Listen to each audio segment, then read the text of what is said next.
So our last speaker for the day is Katrina Hobbs. Katrina is Managing Director of 4 family-owned companies. That's Eden Farms, Country Heritage Feeds, Country Heritage Trust and Inglewood Poultry Farms. And the companies employ 300 people across 6 locations in Queensland. Katrina began her working life as a teenager at Eden Farms in Bundaberg, the first supplier of continental cucumbers on the east coast of Australia. As a 20-year-old, her father gave her a project to establish a new business, and today that business, Country Heritage Feeds in Pittsworth, is the largest dedicated certified organic stock feed mill in Australia. In 2013, Inglewood Poultry Farms was added to the group, and today is a leading producer of organic free-range chicken in Australia. As well as contributing over the years to business and the community with directorships and executive roles, she also gives her time freely to help young women achieve their goals. And I know recently that you found time to coach the young ladies competing for Pittsworth Show Girl titles in preparing their presentations and delivering their thank you speeches. So welcome, Katrina.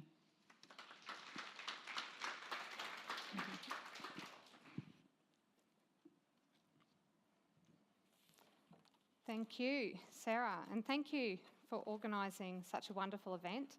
I look around the room and I look at a lot of inspirational women. I haven't got to speak to all of you, but I'm certain that around this room we have many other inspirational women to hear from, and maybe future events. Sarah can just go through the list of attendees for today, because it's just wonderful to rub shoulders with you all. It's wonderful, our industry, the agricultural industry. I think we've got the best industry in the world. I think there's one thing for sure: if you're in ag, you're a resilient person. And I see some nods around the room. I'm not sure if the nods are because I'm the last speaker or because you do agree, or because you're getting excited because the day's about to finish and sitting down's tough for us. But it's just wonderful. So thank you for the opportunity to speak, to share my story. I'd love to just encourage people along the way. For those of you that are mums, you know the challenge of trying to juggle things. It is Pittsworth Show Week for us this week, and when I get home this afternoon, my house will be transformed into a cooking frenzy because we've got to get all our entries in by 9 a.m. tomorrow. I had to get my husband to take all the photography and artwork down to the show today, but somehow we make it, don't we? And I love the theme, balance. I'm not sure it exists, but it is a law of the universe, and we all strive to that, don't we? And that's why I entitled my topic today as Flying High Requires Balance. So let me introduce you to someone. This is my husband, and this is our plane that is 10 years older than us, but it's a nice sturdy plane that came from out west. It's got a new engine in it, and it's got a great pilot. And that pilot is, of course, my husband. And it was something that we decided way back early days when we were newlyweds. And, well, no, actually, we were married for a while and we had 2 young children, actually. And I had gone through university and done my business studies, and we were both working in the family business. And this one day I got this brainwave where I realised that my husband is a really practical guy. He's hands-on. He's just gets around the businesses and he solves problems. He's the one that's building things and innovating. And I realised that those skills required a lot of travel for him, because with a diverse family group, we had different locations and he was needing to get around and be there practically. For me, I was more in the business management side of things and marketing and some of the other things. So as long as I had my phone, we love the phones, Georgie, don't we? As long as I had my phone and my computer, we got rid of the fax years ago, but as long as I had those things, I was kind of half transportable. It didn't matter where I was, I could continue on doing what I did. So I decided that maybe I should encourage my husband we should invest in him. He hadn't done any formal training, and maybe a pilot's licence was the best thing. And I knew that that would benefit the family, and it would benefit me because he could fly me around places when I needed to go. And it would mean that he could be home for the kids and have much shorter trips. But before I encouraged him to do it, because I knew my husband well, and I knew that as soon as I gave him the idea, he would be straight in there and he'd go to do it. And so I had to spend a little bit of time pondering the what ifs, because there's something about planes and flying that can evoke a little bit of fear in people, and just start to go, oh, is this safe? And have we got any other wives of pilots in the room? Yeah, there's a few. And you probably know this dilemma of, is this safe? And is this okay? So I spent a little bit of time pondering that before I mentioned anything. And I realised that it took faith for me to trust that things were going to be okay and that this was a good thing. And it took me having to take that step of faith to just rest in it and know that it's going to be okay. So I spent the time and I decided, no, this is good, and it's good for the family. It's dangerous driving. It's dangerous with a husband driving after a big day's work as well. And so we took the step of faith. When I mentioned it to him, by that afternoon he'd enrolled in his pilot's training. But he came home and said, actually, I've got this really good idea. I think you should do it with me. I hadn't thought of that. He said, I think you should do your licence and we can do it together and it'd be a really, really good idea. And the flying school said that to get into this flying, he wanted to take us on a joy flight first. And if we passed the joy flight, then we would make suitable pilots. So I'm yet to pass a joy flight, or my husband's flights. I travel with him a lot, and there's proof of it. But my last time when I was sick in the plane, I actually found that I had been getting better at travelling, and I hadn't used my special little bags for a little while, and one had perished. And so the holes caused a leakage, to which I quickly grabbed another bag, which also had a hole, and I had another leakage. And in the end, the third bag contained it. But I didn't pass the joy flight, but I have managed to, I do trust him. I have no fear in the plane, but my belly doesn't agree with those choppy days up in the air.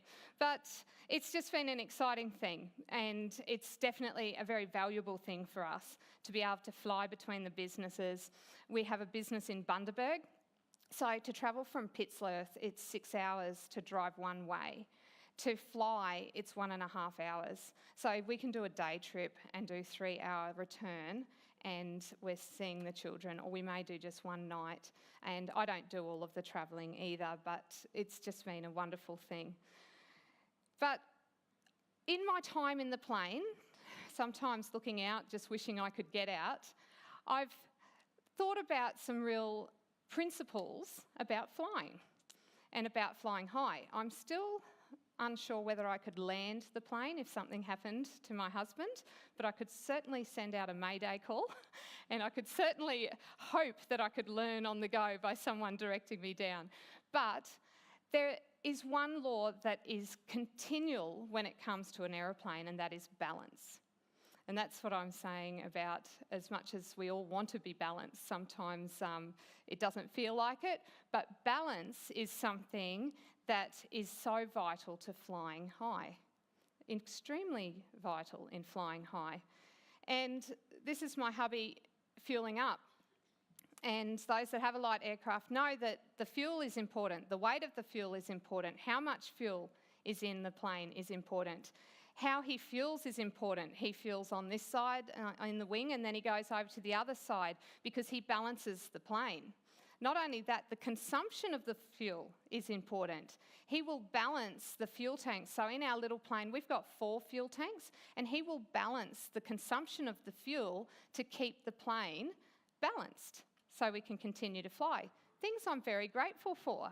Extremely grateful for. And anyone who flies, whether it's in a small aircraft or a big aircraft, you're grateful, aren't you, when things are balanced? I know we are. Then we've got this implement here, the controls. Now, there's been the odd occasion where he said, can you just take the controls for me?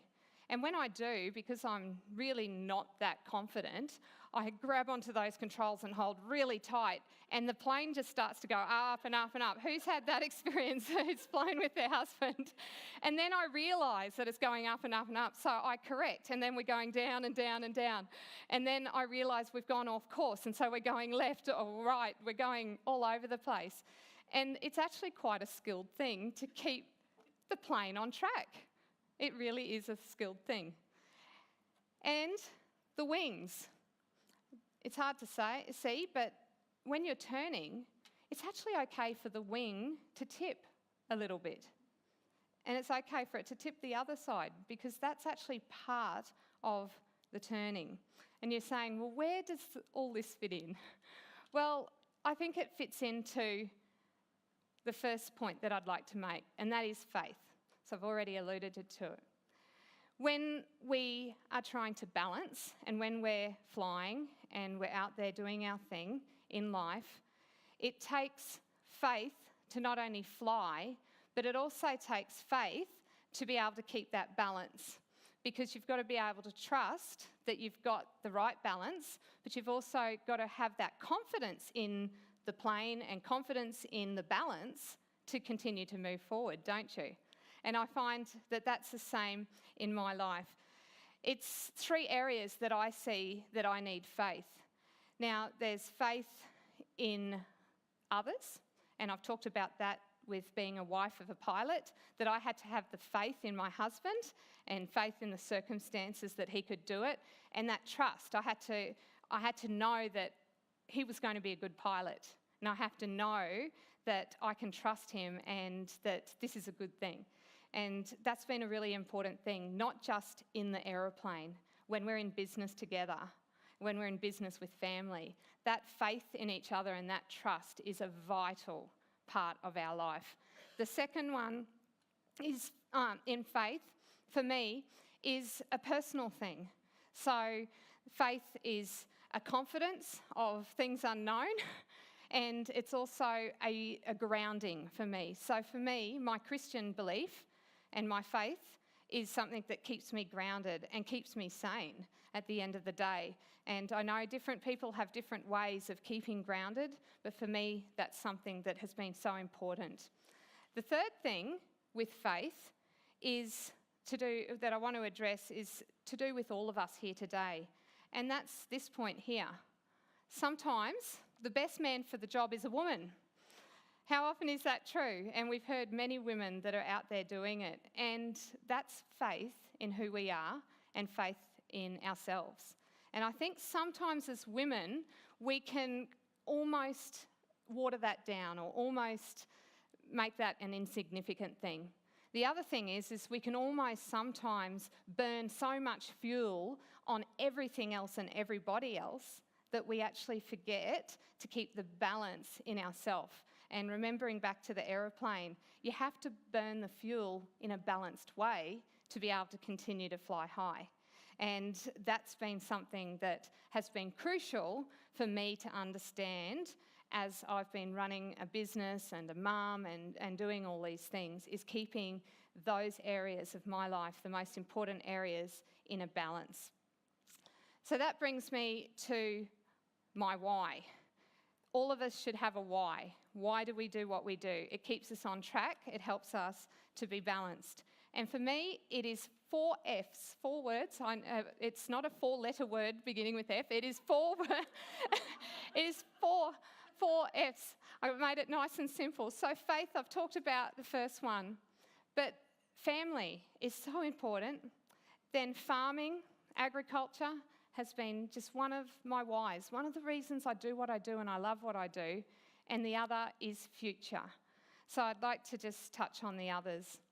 In our business, we really endeavour we've got 300 staff, and we really endeavour to focus on our culture and focus on our people and to run the business in a way that extends the family feeling to not only the family members but also to our staff, because we know that that brings a whole lot of value to our people and also really builds a great team culture.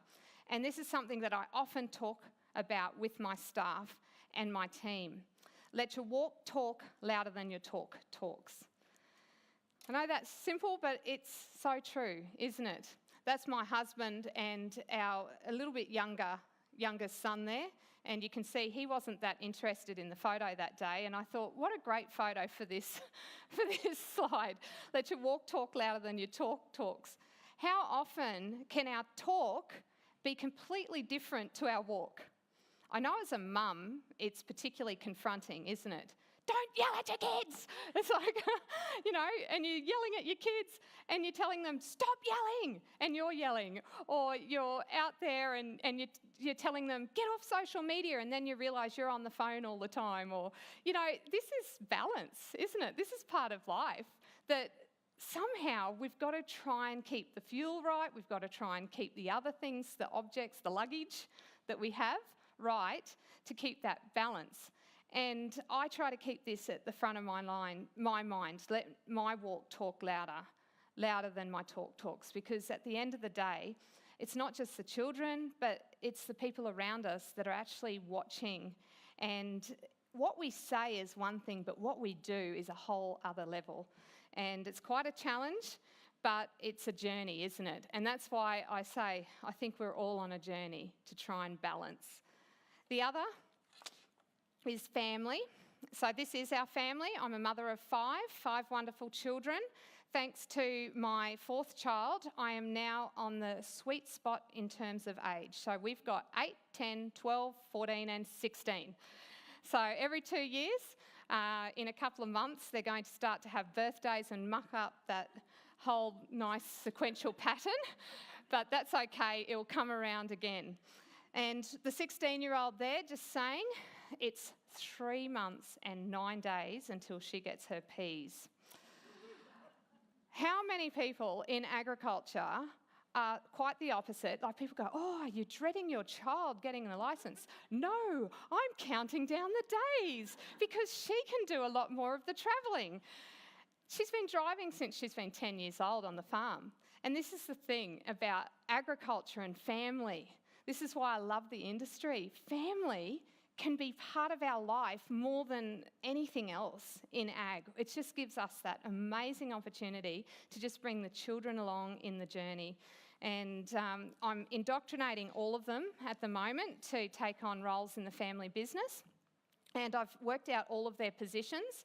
And some nights at the table, I'll come home, and if I'm particularly frustrated with a certain thing, I'll even put out a job advertisement around the table. And I've had 6-year-old marketing directors and all sorts of different applications that come around that table, and I'm busily trying to indoctrinate my children that agriculture is the best life you could possibly imagine. Now, I know in a drought year that's tough, but come on, we'll get past this drought, won't we? It will rain one day. Won't it, Georgie? Yes, it will rain. But this is the thing that we've got to always remember as women in agriculture. The most precious jewels you can ever wear around your neck are the arms of your children. And let us never forget that. I want to encourage you mothers out there that there is something precious. And it's great to work together, it's great to be together, it's great to do things together, but we've also got to remember the preciousness of our time with our children. I absolutely love the fact that Jessica went out for a whole year and just did family stuff for a whole year.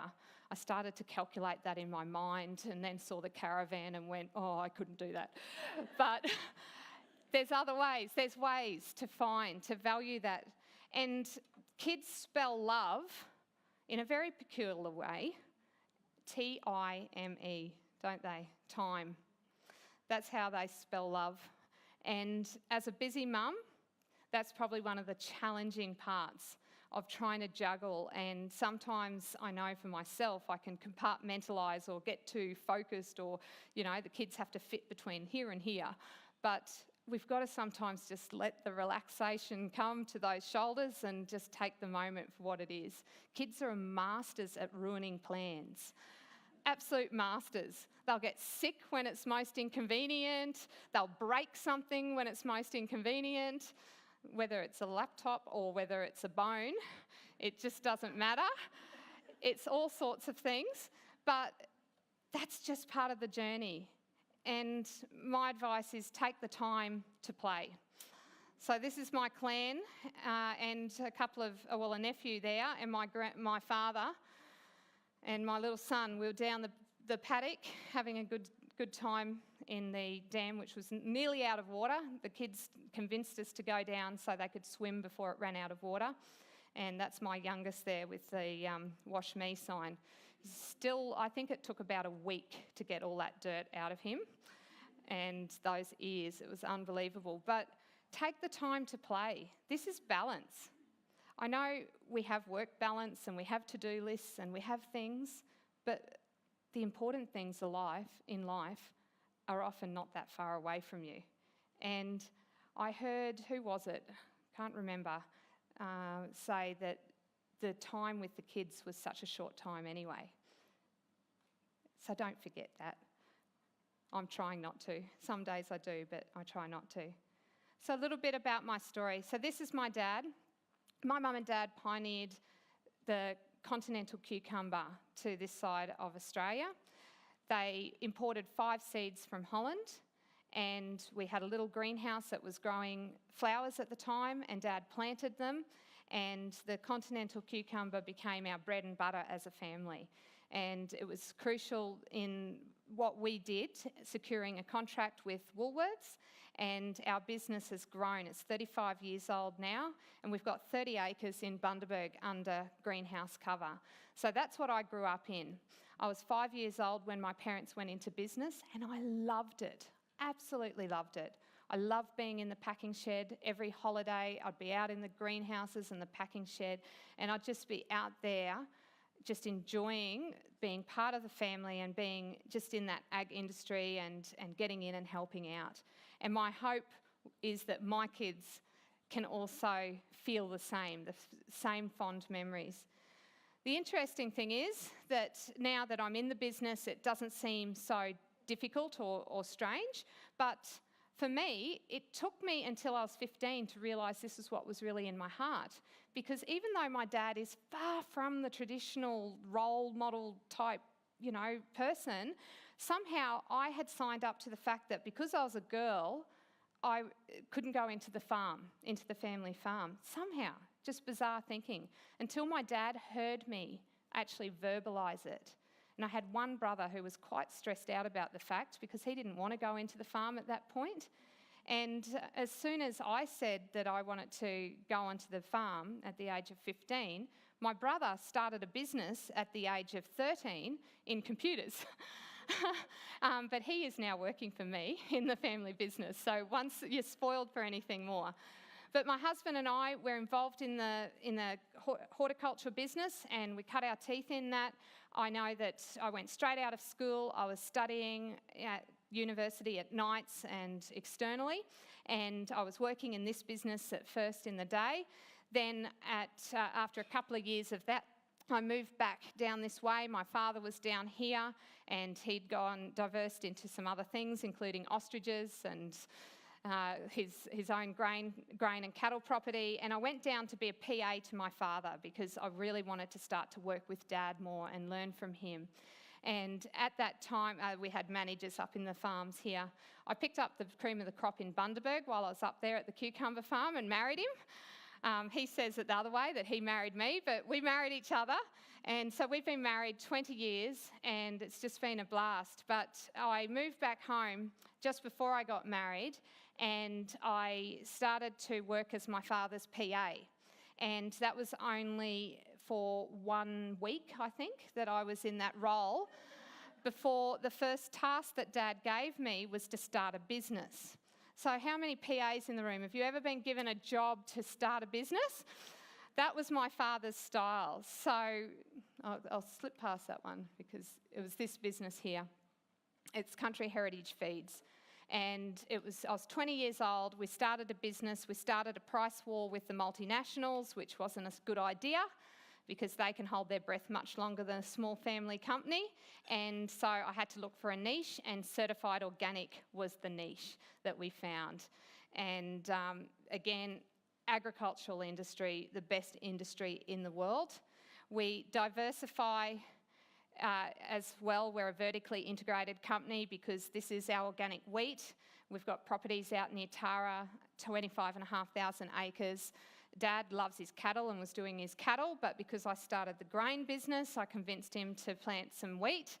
And that was our last crop in 2016, and we're really hurting now because the grain is hard to get just in the conventional world, let alone the organic world. And I don't know where the future is, but the future's going to be okay. We'll get there. We're resilient. We're in ag. It'll be okay. I've already started looking at import options and other things that we can try to do. But it is tough, and we desperately need rain. But in the time in feed, I learnt another important principle, and that is that you become what you consume. You become what you eat. And this is what happens when you feed chickens Fruit Loops.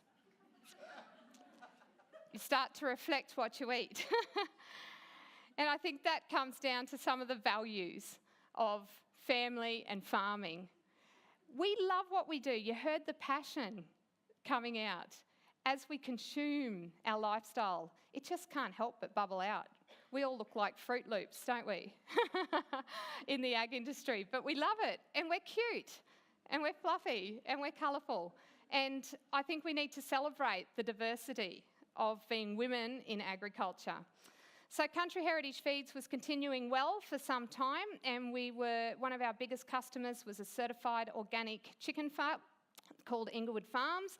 They were owned by R.M. Williams Agricultural Holdings at the time, and things were going well. Our business was expanding. We were in the ag industry. We'd vertically integrated, so we had our grain. We still had our horticultural business, so that's been a nice, diverse agricultural interest. But we found that things got tough for that business, unbeknown to me, and it ended up going into receivership. So I didn't have in my 10-year plan, my 5-year plan, or my 12-month plan to become a chicken farmer. But in 2013, when our biggest customer went into receivership, suddenly things got a little bit serious, and we knew that we needed to do something, and we needed to find out what next. How do we navigate through? What do we do? And in the end, we ended up purchasing Inglewood Organic from the receivers. And so this farm's ours. So we ended up having, it's actually quite a funny story. I mentioned just in brief that my dad was involved in ostriches, and he had these ostrich incubators for the chickens, the ostrich chicks. And when he got out of the ostriches, when the market collapsed, he sold the incubators. And when we turned up to inspect this property the first time, we walked in the hatchery, and there were our ostrich incubators modified to become, they're hatching our chickens on our farm. So we've bought those incubators twice. They're as old as anything, but they work really well, and we've got 250,000 chickens running around, and we're still in ag, but we're also in the chicken industry and the organic industry, and it's just been a wonderful business to be involved in. But it's been challenging. Turning a business that's bankrupt around is very, very challenging. There's lots of things that need to change, and that's where I learnt that there's a certain thing called a horror movie sometimes when you're trying to get the balance right again. And I know some of you feel like this. In the middle of the drought, you feel like this. You're like sitting there and you're thinking that you're just watching things unfold, and it's just a bit catastrophic. And sometimes with our chicken business, I felt like a little bit like this. In fact, I felt a bit like the chicken on the rotisserie going around, and I think some of us in ag can feel like that, can't we? And it just kept going round and round and round, and you sometimes can get too inward focused, and that's why I think it's great to be at an event like this, because it puts a little bit of fire back in our bellies, doesn't it? It puts some excitement. It makes us realise how good we have it and what we can do and what the future looks like. And so that's my final point of my 4 points, is the future. Now, a lot of us have had a recurring theme, And I love that ag is really good at this. It's the next generation, isn't it? That's one of our strengths as an industry, that we get the next generation. We understand that there is an amazing ability to train up those around us, and it's not only our own children, it's also training others in ag, and we get to impart something into them, and we get to see the future outwork with them and them to continue to grow and to develop. So as farmers, which many of us are in the room, I think that this principle is one that will always stay true for all of us, and one that we must always remember, and that is that you reap what you sow. So I encourage you all to get back to the foundations. Maybe you've got 4 Fs or 4 Ps or 4 Ys or 4 something that you can think about, just so that when the going gets tough, you can ground yourself and you can find that balance and say, no, that's why I'm doing this.